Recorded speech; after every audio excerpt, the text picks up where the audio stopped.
Che cos'è la blockchain? Buongiorno ragazzi e bentornati. Oggi cercheremo di capire che cos'è la blockchain.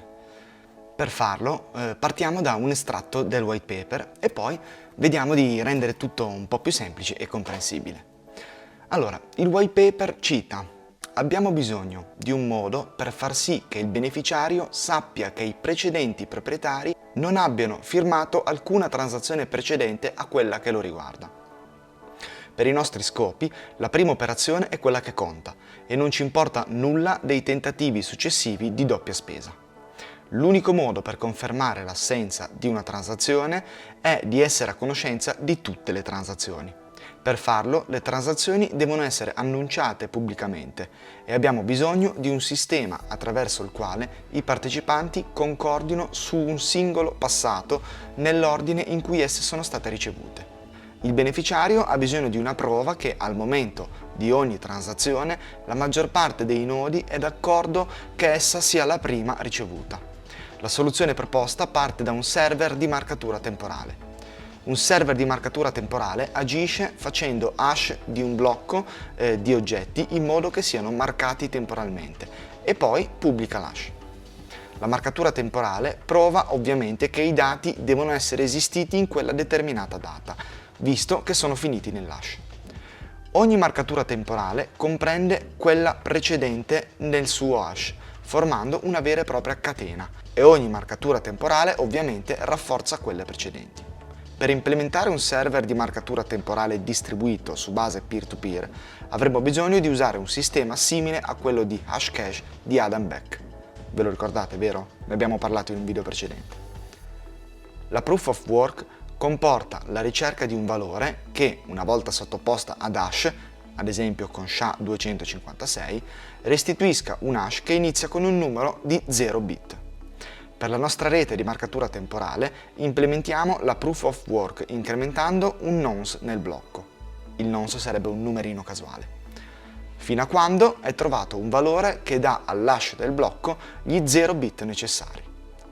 Una volta che l'impegno della CPU è stato speso per soddisfare la proof of work, il blocco non può essere modificato senza rifare il lavoro. Poiché i blocchi successivi sono incatenati dopo di esso, il lavoro necessario per cambiare il blocco dovrebbe includere il rifacimento di tutti i blocchi successivi. Bene, dunque, da questo piccolo estratto possiamo capire che la blockchain o time chain è un registro di transazioni ordinate temporalmente e ha lo scopo di evitare la doppia spesa. Fermiamoci un secondo e ragioniamo sul concetto di doppia spesa, perché è fondamentale. Come sapete, su internet tutto è duplicabile.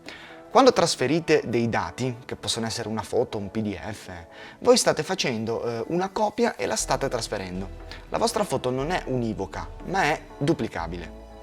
Ora, anche con una transazione di Bitcoin noi stiamo trasferendo dei dati, ma avendo questi dati un valore, non dobbiamo permettere che siano duplicabili, perché altrimenti staremo duplicando i nostri soldi fondamentalmente. Ecco, inserendo questo tipo di transazione in un registro pubblico e dando a questo registro una sequenza temporale, possiamo evitare che questo accada. La blockchain è composta appunto da una catena di blocchi. Immaginatevi delle pagine, dei fogli A4, dove all'interno sono scritte le nostre transazioni. Questi fogli hanno la grandezza di 1 megabyte. Ciò significa che ad un certo punto si riempiranno, non ci sarà più spazio per scrivere altre transazioni. Come si fa quindi a scriverne altre se il foglio è pieno? È molto semplice, si scrive su un altro foglio. Questa nuova pagina deve però essere collegata a quella precedente per creare la nostra catena. E per farlo si usa un sistema simile ad Hashcash di Adam Back, la proof of work. Questa prova di lavoro viene svolta dai miners, i minatori, che hanno il compito di scrivere le transazioni sul foglio, che da adesso in poi chiameremo blocco. Attraverso il lavoro svolto dai loro computer per risolvere un problema matematico e quindi sostenendo un vero e proprio costo a livello di energia, certificano e aggiungono il blocco alla catena e si può passare a scrivere sul blocco successivo. I miners sono in competizione fra di loro Il primo che riesce a risolvere il problema matematico potrà aggiungere il suo blocco alla catena. Gli altri dovranno attendere e provare ad essere più veloci per riuscire ad aggiungere il blocco successivo. Può anche capitare che i blocchi non vengano sempre riempiti, ma questo non è un problema perché il protocollo Bitcoin stabilisce che un blocco venga chiuso e quindi validato ogni 10 minuti circa e non è obbligatorio che i blocchi siano pieni, possono anche essere vuoti. Ma chi è che conserva questo registro? Un'altra caratteristica della blockchain è quella di essere un registro distribuito. Il nostro registro quindi non è conservato in un unico punto da un server centrale nel quale dovremmo riporre la nostra fiducia, ma viene distribuito a tutta la rete. Chiunque se vuole può partecipare alla rete, anche voi. Anzi, vi consiglierei proprio di farlo, basta farsi un nodo validatore che non è altro che un computer che si sincronizza con la rete e custodisce una copia della blockchain. Questi nodi comunicano sempre fra di loro e si assicurano che tutte le copie del registro siano identiche. Se avete un po' di confusione in testa non vi preoccupate che ora uniamo tutti i puntini. Scendiamo un pochino più nel dettaglio e vediamo tutti i passaggi che ci portano ad avere una transazione confermata. Così vedremo in modo pratico anche l'importanza dei nodi validatori e dei miners. Poniamo per esempio che Alice voglia inviare un Bitcoin a Bob. Beata lei. Per farlo deve comunicare con un nodo validatore che si occuperà di verificare che Alice possa effettivamente effettuare questa spesa, questa transazione. Una volta effettuata la verifica, si presenteranno due scenari. Alice non può inviare a Bob un Bitcoin perché lo ha già speso in precedenza, quindi semplicemente la transazione verrà rifiutata e il discorso si chiude. Oppure, Alice può inviare un Bitcoin, quindi la transazione, essendo legittima, andrà a finire nella mempool. La mempool, o memory pool, è come se fosse una piscina dove al suo interno vanno a finire tutte le transazioni che sono valide, ma che non sono ancora state inserite in un blocco. A questo punto entra in gioco il miner, che prenderà dalla mempool un tot di transazioni, ipotizziamo che prenda anche quella di Alice, e le scriverà in un blocco. Dopodiché inizierà la sua prova di lavoro, ovvero prenderà tutti i dati inseriti nel blocco, aggiungerà il nonce, che è un numerino casuale, e farà l'hash di questo pacchetto di dati, entrando in competizione con gli altri miners. Se vincerà la competizione, potrà aggiungere il blocco alla catena e di conseguenza Alice vedrà la sua transazione confermata. Da questo momento in poi, più blocchi verranno aggiunti dopo quello con dentro la transazione di Alice, più la transazione sarà sicura e immutabile. Perché questo? Perché, come abbiamo detto, tutti i blocchi sono concatenati uno con l'altro. E quindi se un attore malevolo volesse modificare quella transazione, ipotizziamo per esempio che Alice volesse rimandarsi indietro i suoi fondi, dovrebbe non solo riscrivere quel blocco lì, ma dovrebbe anche svolgere di nuovo la prova di lavoro per tutti i blocchi successivi. Per capire meglio questo meccanismo dobbiamo andare a vedere che cosa c'è effettivamente scritto dentro un blocco. Sì, perché al suo interno, oltre alle transazioni, è presente anche la prova di lavoro, l'hash, del blocco precedente. Questo hash è come se fosse l'intestazione del blocco e questo fa sì che lo leghi in maniera indissolubile al blocco precedente, creando così la nostra catena di blocchi, la nostra blockchain. Bene, ora per rilassare un attimo la mente, no, per svagarci un secondo, facciamo un po' di gossip e vediamo come mai la blockchain di Bitcoin viene chiamata time chain. Time chain è un termine che troverete spesso, specialmente se ascoltate magari dei massimalisti, gente che si concentra solo su Bitcoin. Sentirete spesso la parola time chain. La risposta comunque è piuttosto semplice, nel senso che essendo nate 8500 blockchain diverse dal 2009 a oggi, i massimalisti appunto duri e puri vogliono distinguersi dalla massa e cercare di dissociare Bitcoin dalla parola blockchain, che è stata sporcata e usata a sproposito da chiunque, anche semplicemente per fare marketing. C'è poi ovviamente anche una risposta più tecnica, ovvero che questo registro esegue effettivamente una marcatura temporale, che è fondamentale per stabilire quale transazione è stata eseguita prima. Come abbiamo detto anche prima, la time chain ordina temporalmente le transazioni.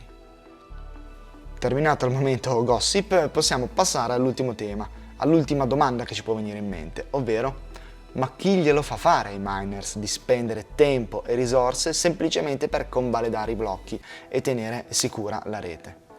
La risposta è molto semplice: l'incentivo economico. Ah, quindi ci guadagnano qualcosa? Ma certo che sì! I miners, come ricompensa per aver svolto la prova di lavoro, ricevono in cambio nuovi bitcoin freschi. Ed è proprio così che vengono creati i nuovi bitcoin. Alla chiusura di un blocco, quindi all'incirca ogni 10 minuti, vengono emessi 6,25 bitcoin e vengono mandati all'indirizzo del miner che ha vinto la gara con gli altri miner con una transazione particolare chiamata Coinbase Transaction, ovvero una transazione che non ha un mittente, non ha uno storico, ma viene creata appositamente dal protocollo per ricompensare il miner e creare così i nuovi bitcoin. Sostanzialmente poi il miner che chiude il blocco genera una transazione a se stesso con l'ammontare di bitcoin. I bitcoin quindi nascono sulla blockchain ed è questo che lega blockchain e bitcoin. Un soggetto ha interesse a lavorare per mantenere sicuro il registro perché in cambio riceve una ricompensa. È chiaro questo concetto? Io svolgo del lavoro, tengo sicuro un registro e in cambio ricevo la valuta nativa del protocollo. Questo legame è indissolubile, tenetevelo bene in testa. I miners comunque non ricevono solo nuovi bitcoin emessi, ma anche le fees di rete, ovvero le commissioni che si pagano per effettuare le transazioni. Prima ho tralasciato volutamente questo aspetto per non creare confusione, ma adesso lo possiamo aggiungere. Nel nostro esempio di prima, di una transazione tra Alice e Bob, quando Alice invierà i bitcoin, pagherà anche una piccola commissione ai miners per far sì che loro la inseriscano in un blocco. Ogni singolo utente può decidere quante commissioni pagare. Meno commissioni paga, più tempo impiegherà la sua transazione a finire in un blocco. Al contrario, più commissioni pagherà, prima riuscirà ad effettuare la transazione. Questo per una semplice legge di mercato. I miners sono intenzionati a massimizzare i profitti, quindi sceglieranno di includere nel loro blocco le transazioni che pagheranno più fees.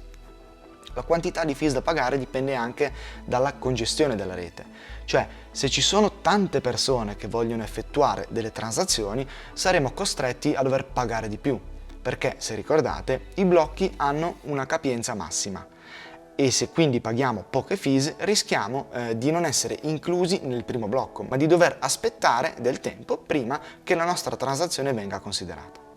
Se invece nessuno farà transazioni in quel momento, noi potremo anche mettere una fee minima veramente di un satoshi per byte, che verremo subito inseriti nel primo blocco. Prima di terminare il video vi faccio un accenno sull'halving.